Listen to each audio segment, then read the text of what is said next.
She was tossed into the freezing rain with nothing but the clothes on her back and a deed to a worthless, collapsed church. But her greedy step-family made one fatal mistake they didn't know. The ruin sat on a forgotten crypt, hiding one of history's greatest lost royal fortunes. The heavy oak doors of the Holloway Manor slammed shut with a sound like a gunshot, echoing through the freezing Surrey rain. Beatrice Holloway stood on the wet gravel driveway, her thin trench coat soaked through, staring at the imposing estate that had been her home for 26 years. On the portico, her stepmother Caroline stood flanked by Beatrice's smug stepbrother Pierce. Caroline adjusted her designer silk scarf, her expression a mask of cold, calculated triumph. Pierce simply smirked, tossing a single cardboard box onto the muddy gravel. It contained the only things Beatrice was allowed to keep: a few faded photographs of her late biological mother and a battered leather journal. "Don't come back, Beatrice." Caroline's voice cut through the sound of the pouring rain, sharp and devoid of any human warmth. "The estate security has your photograph. If you set foot on the grounds of Holloway Industries or this property again, you will be arrested for trespassing." Beatrice didn't scream. She didn't cry. The shock of her father's sudden, massive heart attack just 48 hours prior had left her entirely hollowed out. But the second blow, the reading of the will that morning at the prestigious London offices of Clifford Chance, had been the killing strike. Her father, Richard Holloway, had been a titan in British real estate, a man whose portfolio was managed by Coutts & Co., and whose assets numbered in the hundreds of millions. Beatrice had worked by his side for 5 years, managing the philanthropic wing of the company, believing she was being groomed to take over. But the document presented by the stony-faced solicitors had been entirely rewritten 3 weeks before his death. The revised will left the company the liquid assets, the stock portfolios, and the Surrey estate entirely to Caroline and Pierce. Beatrice was left with a single insulting line item. "To my daughter Beatrice, I leave the deed to St. Jude's of the Wolds and the absolute certainty that she will know what to do with it." When Beatrice had asked the solicitor what St. Jude's of the Wolds was, Pierce had laughed out loud. It was a decommissioned, collapsed 14th-century church in the desolate moors of North Yorkshire. The roof had caved in a century ago. The land was unzoned, entirely protected by historical preservation laws that prevented it from being developed, making it a financial black hole. It was essentially a pile of worthless rocks. Shivering in the cold, Beatrice picked up the sodden cardboard box and walked the 2 miles to the local train station. Her bank accounts had been frozen, her company credit cards deactivated. She had exactly £240 in her personal checking account. She was utterly destitute. 2 days later, Beatrice stood in front of St. Jude's of the Wolds. The reality of her inheritance was even bleaker than the solicitors had described. Set against a backdrop of grey, unforgiving Yorkshire sky, the church was a skeletal ruin. The nave was a jagged crown of crumbling stone, choked by decades of aggressive ivy. The stained glass windows were long gone, replaced by the howling wind that whistled through the empty arches. The only portion of the structure that remained somewhat intact was the heavy stone vestry at the rear, though its wooden door was rotting off its iron hinges.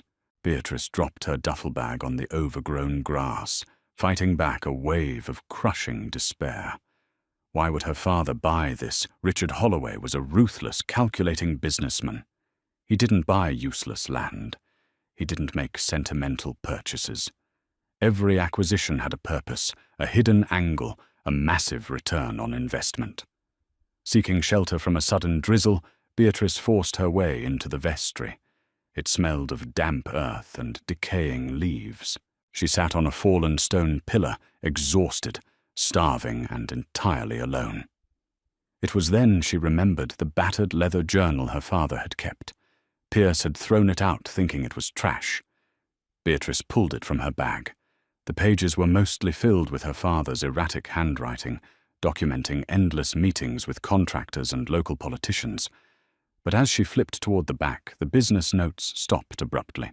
In their place were detailed, hand-drawn architectural sketches of arches and columns.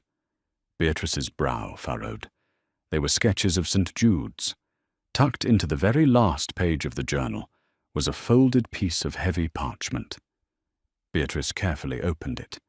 It was a receipt from Sotheby's dated 6 months ago for the private purchase of a document labelled the Cromwell Inventory, 1536. Beneath the receipt, her father had scrawled a single frantic sentence. In red ink, the history books are lying. The dissolution didn't destroy it. The monks of St. Jude's didn't burn the Queen's dowry. They buried it. Beatrice's breath hitched in her throat. The dissolution of the monasteries was King Henry VIII's ruthless campaign to disband Catholic monasteries and confiscate their immense wealth. Millions of pounds of gold, silver, and priceless relics had been seized by the crown, but historical legend had always whispered of certain monastic orders that had rebelled, hiding their vast treasures deep underground before the king's men arrived. She looked up her eyes, scanning the cracked stone floor of the vestry. She wasn't just standing in a collapsed church. She was standing on top of her father's final, greatest secret. The rain intensified, hammering against the remaining slate tiles of the vestry roof, but Beatrice hardly noticed the cold. Adrenaline surged through her veins, a fiery contrast to the freezing Yorkshire air. Her father hadn't abandoned her. He had given her the ultimate puzzle, one he had been murdered for. The thought chilled her. Richard's heart attack had been sudden, and Caroline had ordered him cremated within 24 hours, completely bypassing an autopsy. The timing of the rewritten will, the rushed funeral, the immediate eviction. It all pointed to something far more sinister than a simple family betrayal. Before Beatrice could process the dark implications, the roar of a heavy engine shattered the quiet isolation of the moors. A sleek black Range Rover crawled up the muddy, unpaved lane leading to the ruins, its headlights slicing through the gloom. The vehicle stopped, and a man stepped out. He was impeccably dressed in a tailored charcoal suit that looked absurd against the backdrop of the muddy ruins. He carried a large black umbrella and walked with the unhurried confidence of a predator. Beatrice stepped out of the vestry, her muscles tensing. "Miss Holloway, I presume," the man called out, flashing a perfectly white, utterly insincere smile. "I'm Alistair Covington, CEO of Covington Heritage Group. Your late father and I were acquaintances." Beatrice crossed her arms, shivering but refusing to show weakness.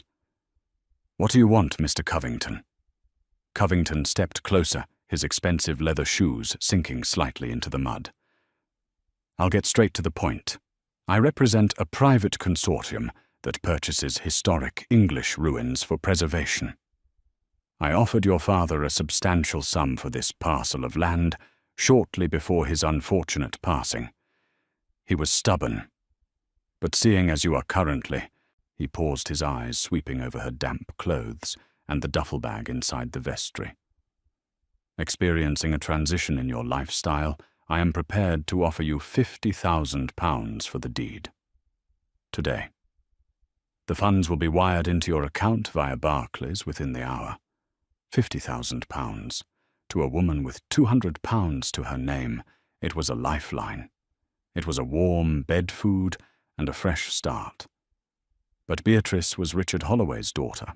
She recognized a desperate buyer when she saw one. Covington's eyes were entirely too sharp, his posture too rigid.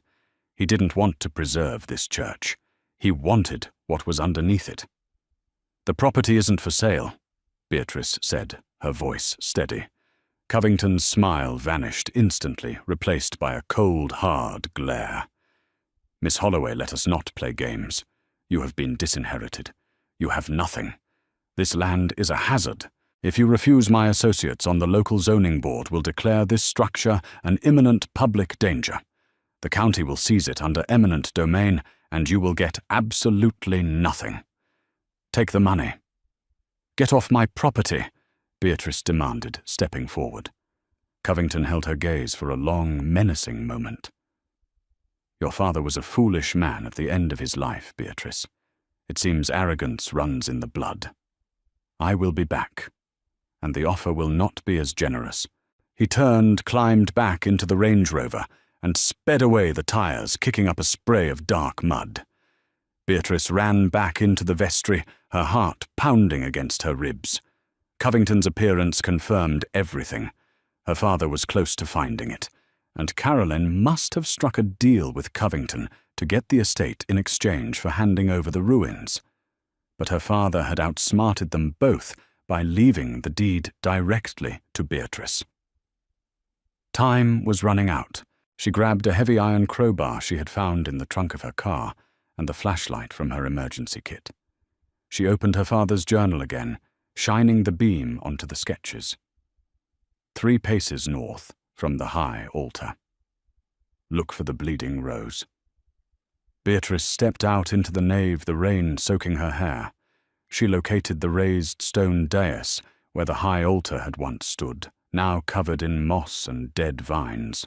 She placed her boots against the edge of the dais and took 3 deliberate paces north.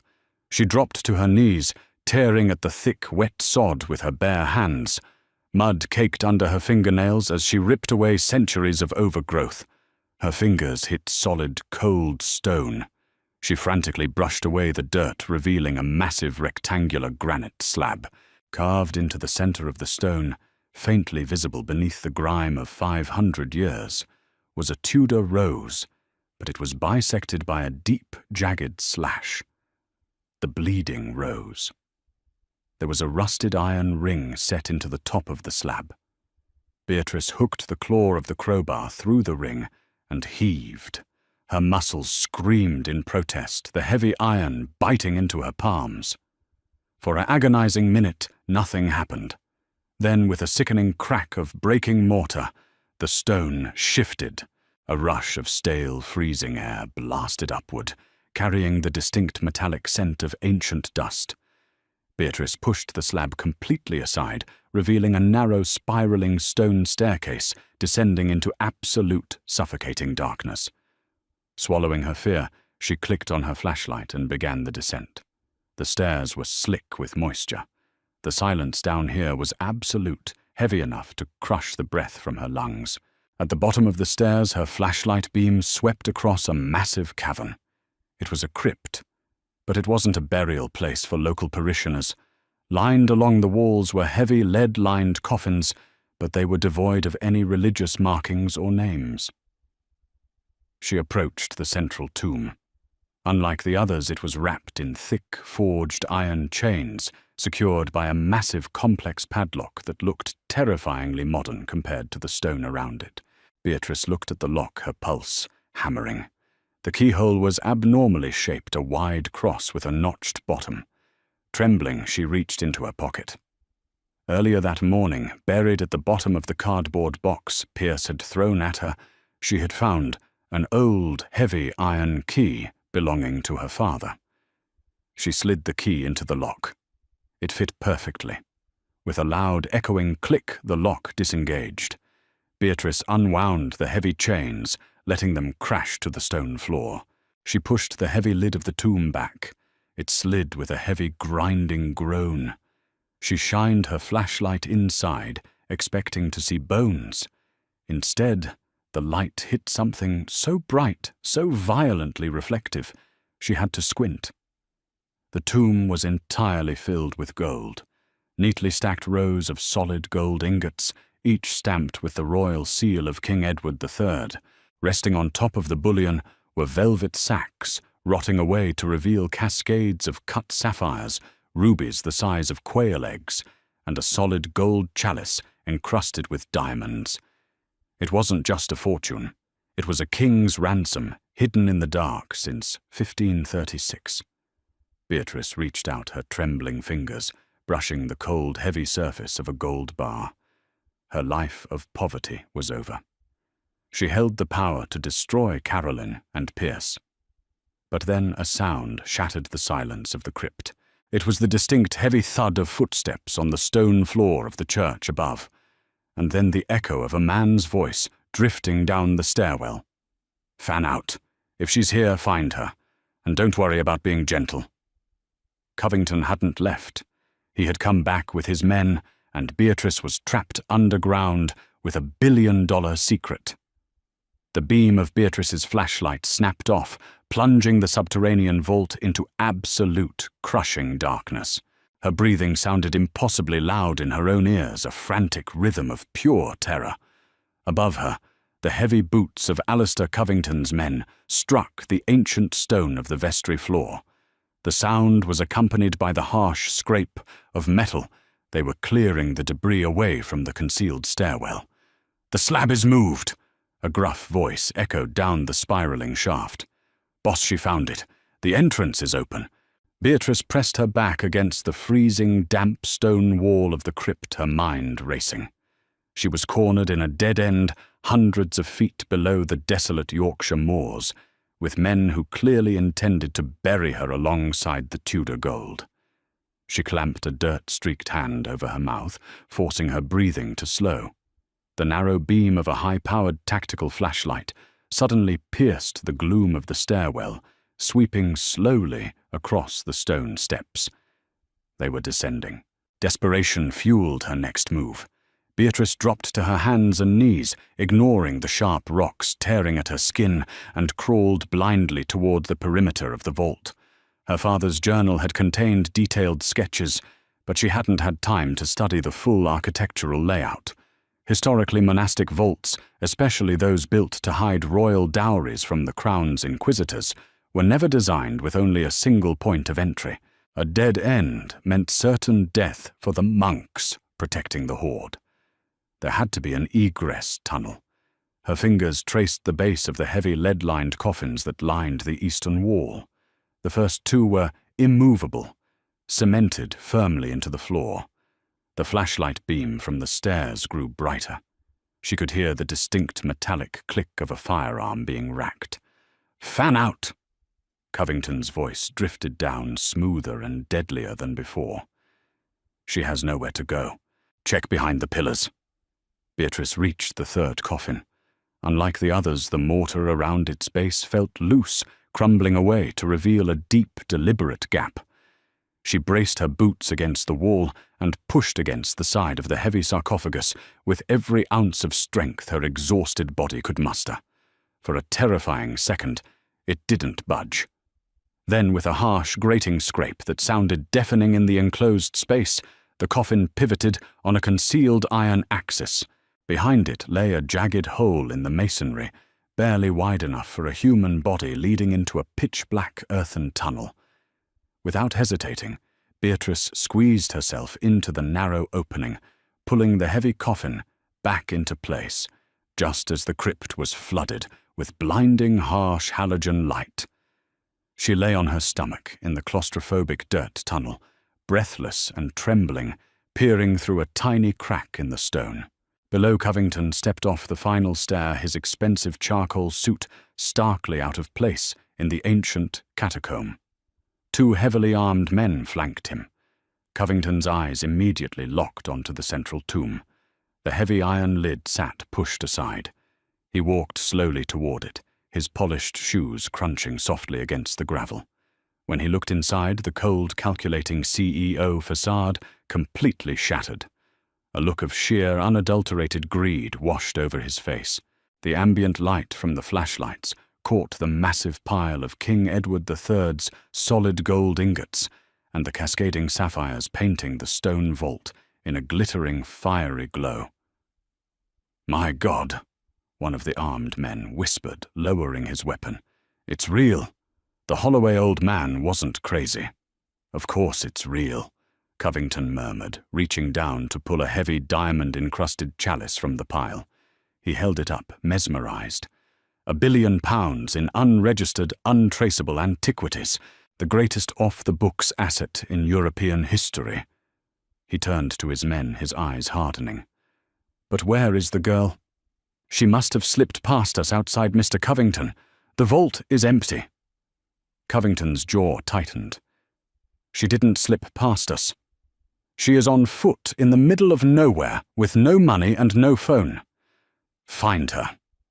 If she gets to the local constabulary, this entire operation is compromised. I don't care what you have to do to make it look like an accident. The moors are treacherous. People fall into ravines every day. Behind the wall, Beatrice's blood ran ice cold. It wasn't just a threat. It was a confession to her father's murder. They had made his death look like a sudden heart attack, an unfortunate accident of biology just to seize control of this property.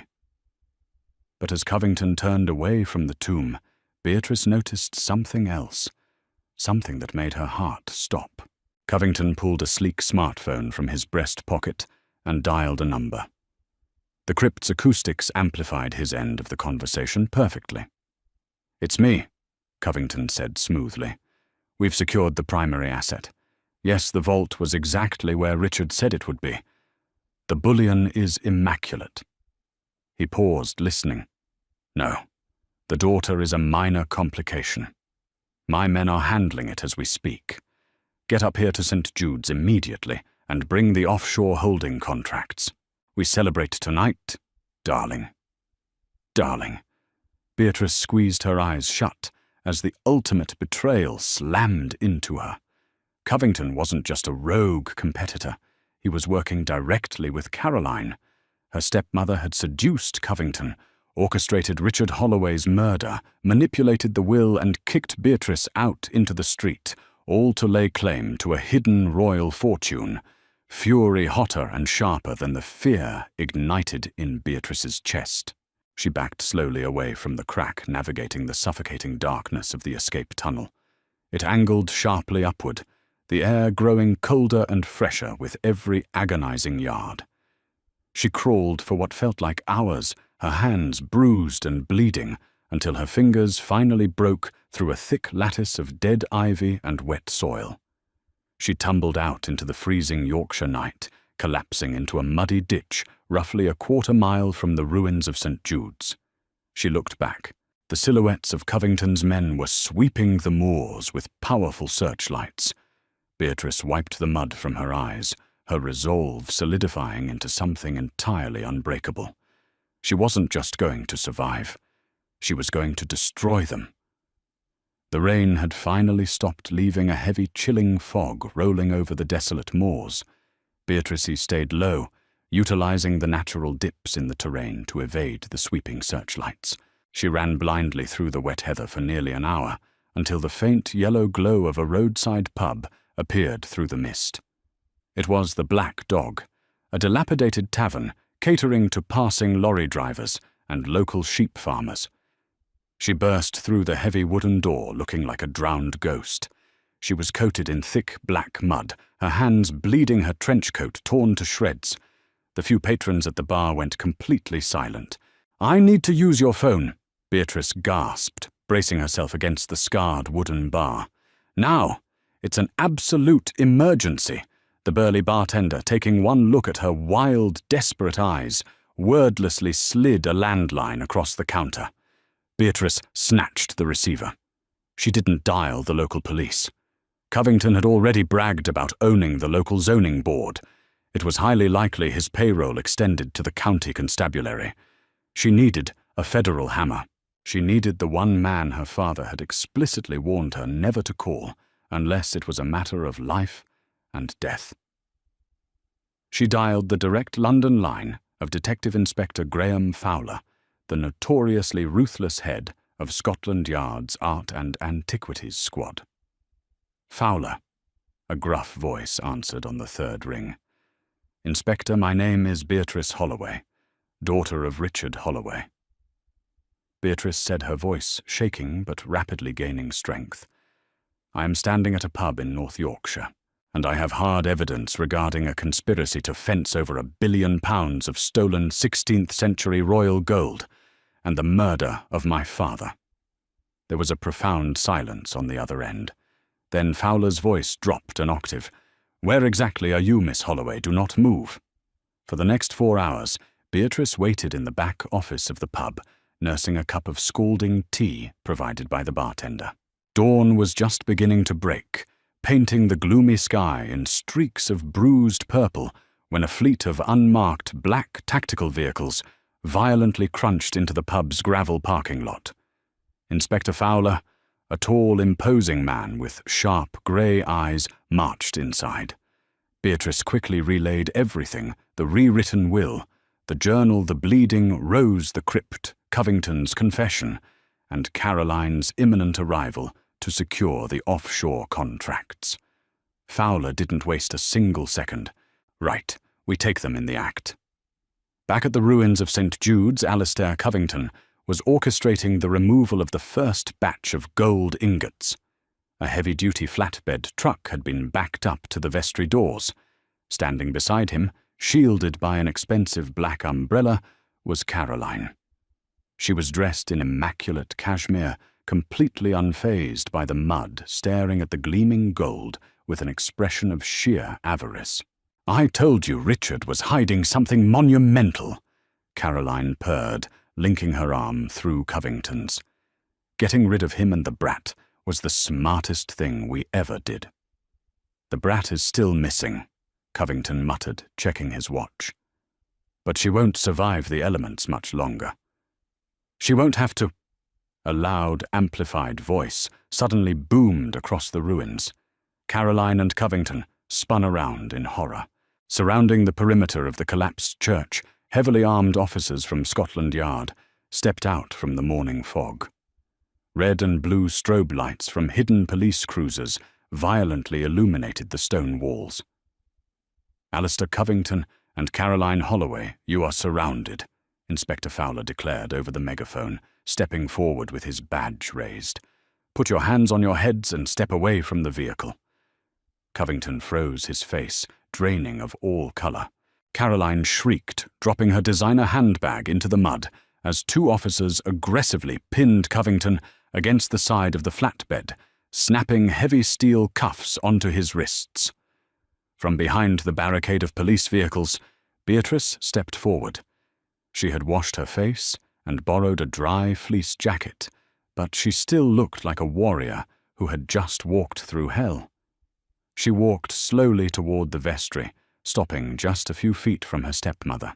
Caroline's eyes widened in absolute shock and terror. "Beatrice, how?"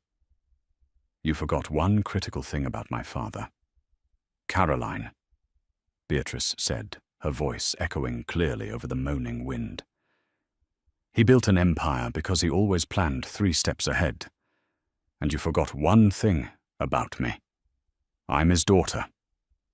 "Please," Caroline begged, her flawless facade crumbling into pathetic sobs as an officer grabbed her arm. "Beatrice, I'm family. We can share it." "You're not family. You're a trespasser," Beatrice replied coldly, turning her back on the weeping woman. "Get her off my property."